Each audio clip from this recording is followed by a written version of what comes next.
Мною принято решение продлить режим нерабочих дней до конца месяца, то есть по 30 апреля включительно.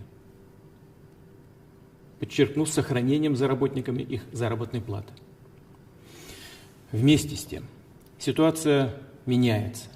И в разных регионах, даже в их отдельных муниципалитетах, она также складывается по-разному.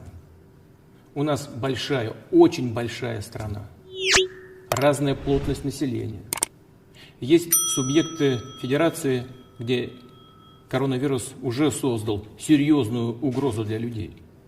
Например, так как в Москве, где переломить ситуацию, несмотря на принимаемые меры федеральных и городских властей, пока не удается. А есть регионы,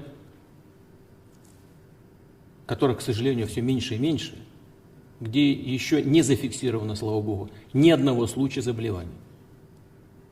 Поэтому где-то должны соблюдаться более жесткие ограничения, а где-то при сохранении высокого уровня готовности сейчас достаточно локальных, точечных решений.